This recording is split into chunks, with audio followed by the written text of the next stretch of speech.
Welcome to संसार green. जानते हैं नवंबर के महीने में आप कौन कौन सी सब्जियां लगा सकते हैं। सबसे पहले सौंफ या फेनल। इनको आप घर में रखे हुए बीजों से उगा सकते हैं। इनके पौधे देखने में बहुत खूबसूरत लगते हैं। पत्तियां धागेनुमा संरचना की होती है जो देखने में बहुत ही अट्रैक्टिव लगती है। इसे डिल भी कहा जाता है और इनके पत्ते भी खाए जाते हैं। सौंफ में जब फल आते हैं वो हरे दाने कभी खाकर देखिए, बहुत मीठे, बहुत स्वादिष्ट होते हैं। इनके बीज आप सुखाकर अगली बार के लिए भी रख सकते हैं। इसे बाद में भी इस्तेमाल कर सकते हैं, पर हरी कच्ची सौंफ का स्वाद आपको फिर दोबारा नहीं मिलेगा। सूखी सौंफ में वो मज़ा कहाँ। मटर जाड़े की बहुत खास सब्जी है, खास करके झारखंड में तो बहुत बड़े पैमाने पर उगाई जाती है। मटर को भी आप घर में रखे हुए मटर के बीजों से उगा सकते हैं। हाँ, अगर गमले में उगा रहे हैं तो बेहतर होगा कि आप हाइब्रिड सीड लें जिसमें पत्ते और लताएं कम होंगी और फल ज़्यादा आएंगे। मटर के फूल बहुत खूबसूरत होते हैं। आप इनको फ्लावरिंग वाइन की तरह भी उगा सकते हैं, और अगर घर में गमले में उगा रहे हैं तो 10 से 12 इंच के गमले में उगाइए, आसानी से उगाएंगे। हाँ, वाइन को फैलने के लिए आपको अपनी बालकनी में या टेरेस पे थोड़ी जगह तो देनी ही होगी। मटर के फूल और फलियाँ दोनों ही बहुत अच्छे दिखते हैं। हाँ, ताज़ी हरी मटर का जो मीठा स्वाद होता है वो सिर्फ आप अपनी ही वाइन में लगी हुई फलियों से ले सकते हैं। अगर आपके पास ज़्यादा मटर उग रही है तो बीज को सूखने दीजिए, मैच्योर होने दीजिए और सूखने दीजिए। फिर आप उसको अगले सीजन के लिए स्टोर भी कर सकते हैं। मटर के दाने ही नहीं, उसके पत्ते भी एडिबल होते हैं। पूरा मटर का पौधा ही एडिबल होता है। बंगाली लोग इसे चड़चड़ी कहते हैं और इसकी बहुत अच्छी रेसिपी बनाते हैं। टमाटर या टोमेटो वैसे तो आजकल 12 महीने उगाया जाता है, लेकिन खास करके सर्दियों में इन्हें उगाना आसान होता है। टमाटर के पौधे में पीले फूल आते हैं और इसके बाद फल आते हैं। अक्सर टमाटर के फूल गिर जाते हैं, ऐसा ओवर वाटरिंग की वजह से होता है। आप जब भी टमाटर का पौधा लगा रहे हैं इनमें ओवर वाटरिंग बिल्कुल ना करें। गमले को हमेशा धूप में रखें। 10 से 12 इंच के गमले में आप टमाटर का पौधा आसानी से उगा सकते हैं। टमाटर के पौधे में पानी सिर्फ तभी देना चाहिए जब ऊपरी मिट्टी पूरी तरह से सूख जाए, यानी आप 3 से 4 दिन के अंतराल पर पानी देंगे तो वह ज़्यादा अच्छा रहेगा। ऐसा करने से टमाटर में जो फूल आएंगे वो फल में तब्दील होंगे, गिरेंगे नहीं। टमाटर में मिलीबग्स का प्रकोप बहुत जल्दी होता है। ये सफ़ेद दूधिया रंग के छोटे कीड़े होते हैं जो तने से लिपट जाते हैं और सारा रस सोख लेते हैं। धीरे धीरे पौधा बेजान हो जाता है और ये कीड़े ही कीड़े नजर आने लगते हैं। जब भी आपके पौधे पर मिलीबग का प्रभाव हो तुरंत आप पेस्टिसाइड का इस्तेमाल करें। ये आपकी मर्जी है कि आप बाजार में मिलने वाले कीटनाशक का प्रयोग करेंगे या घर में कीटनाशक तैयार करेंगे। मिलीबग के लिए दवा बनाने की वीडियो हमने पहले ही अपलोड कर रखी है। कैप्सिकम या शिमला मिर्च, इसे कैसे उगाते हैं इसकी डिटेल वीडियो हमने पहले से दी है, लिंक आपको डिस्क्रिप्शन बॉक्स में मिल जाएगा। शिमला मिर्च की कई सारी वैरायटीज होती हैं, लाल, हरा, पीला और आजकल तो बैंगनी और मरून रंग के भी शिमला मिर्च आने लगे हैं। आप इनकी कोई भी वैरायटी सालों भर उगा सकते हैं। गर्मी के सीजन में, गर्मी के मौसम में इन्हें इंडोर या फिर ग्रीन नेट के अंदर उगाना पड़ता है, पर जाड़े में खुली धूप में इन्हें उगाइए, बहुत अच्छे से ग्रो करेंगे और फ्लावरिंग और फ्रूटिंग भी होगी। अनियन या प्याज, बेसिकली यह भी जाड़े में उगाई जाती है।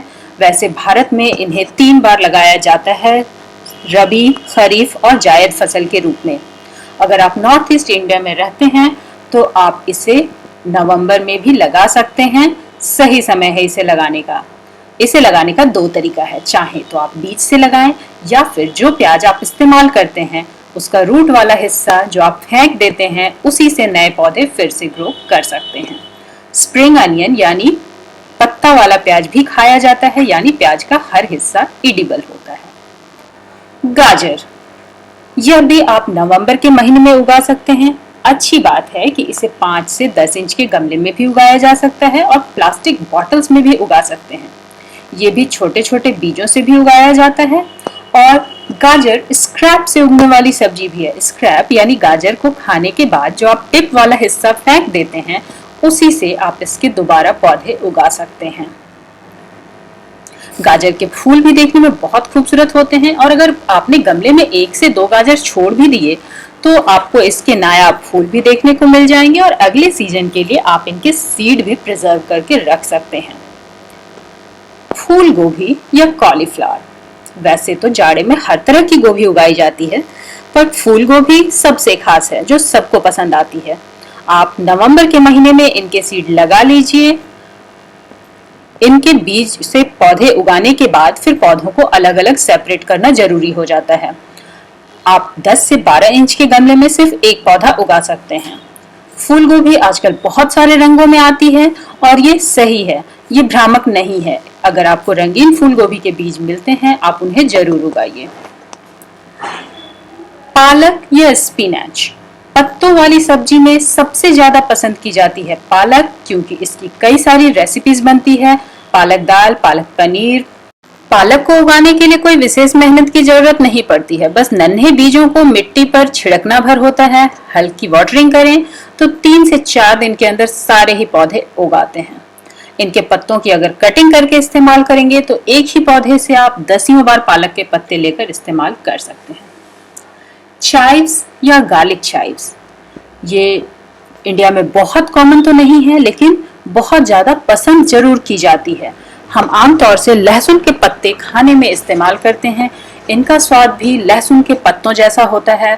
फ्लावरिंग बहुत खूबसूरत होती है और सबसे अच्छी बात है कि एक बार लगा लेंगे तो आपको इसे शायद अगले 15-20 साल तक कभी भी लगाने की जरूरत नहीं पड़ेगी।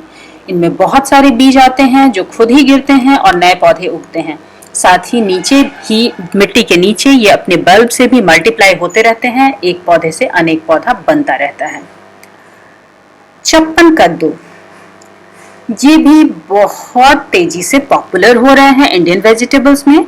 ये बेसिकली इंडिया में जाड़े में ही उगाए जाते हैं। चप्पन कद्दू को समर स्क्वाश भी कहते हैं, पर ये ध्यान रहे ये यूरोपियन कंट्रीज के लिए है। वहां की गर्मी हमारे यहाँ की सर्दियों से ज्यादा गर्म नहीं होती है।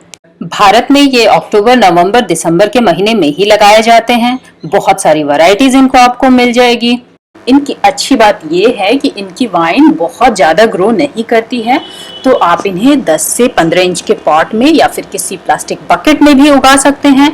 बिना वाइन ज्यादा फैले इनमें फ्लावरिंग फ्रूटिंग हो जाती है और आप इनके फल खाने के लिए इस्तेमाल भी कर सकते हैं।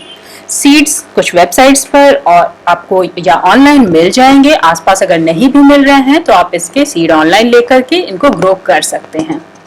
अभी सही समय है इन्हें उगाने का। गांठ गोभी या कोलराबी, ये भी सर्दियों की खास सब्जी है, बहुत पसंद की जाती है और सर्दियों में ही इन्हें उगा सकते हैं। खास करके पंजाब, हरियाणा, चंडीगढ़, दिल्ली के इलाके में लोग इसे बहुत ज्यादा पसंद करते हैं। हालांकि इनका नाम जरूर गांठ गोभी है, पर गोभी से इनका दूर दूर तक का कोई नाता रिश्ता नहीं है। ये उस फैमिली से नहीं है। इनको आप 10 से 12 इंच के गमले में घर में आसानी से उगा सकते हैं। इनको बीज से उगाया जाता है। सामान्य गोभी या मूली की तरह इन्हें भी 2 बार लगाना पड़ता है, यानी एक बार आप बीज से पौधे उगाएंगे और जब छोटे छोटे पौधे आपके 3 से 4 इंच के हो जाएंगे फिर आपको इन्हें बड़े प्लांटर में ट्रांसप्लांट करना पड़ेगा। धूप इन्हें भी जरूरी है। आप कम से कम ऐसी जगह यहाँ ये प्लांट रखें जहाँ 3 से 4 घंटे की रोजाना की धूप इसे मिल जाए। आमतौर से ये काफी लाइट ग्रीन कलर में होते हैं, पर हाइब्रिड वैरायटी लेंगे तो आपको हल्के पर्पल कलर की भी वैरायटी मिल जाएगी।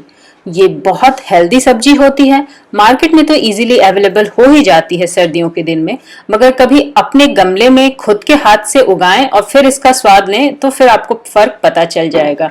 इसलिए मेरी सलाह होगी इन सर्दियों में आप एक बार गांठ गोभी या कोलराबी जरूर से उगा लें। आपको वीडियो और इसमें दी गई जानकारी कैसी लगी हमें कमेंट करके जरूर बताएं और हाँ, ये भी शेयर करें कि आप कौन सी सब्जियां इस नवंबर में उगाने वाले हैं या उगाने जा रहे हैं। हमें अच्छा लगेगा। Thank you for watching.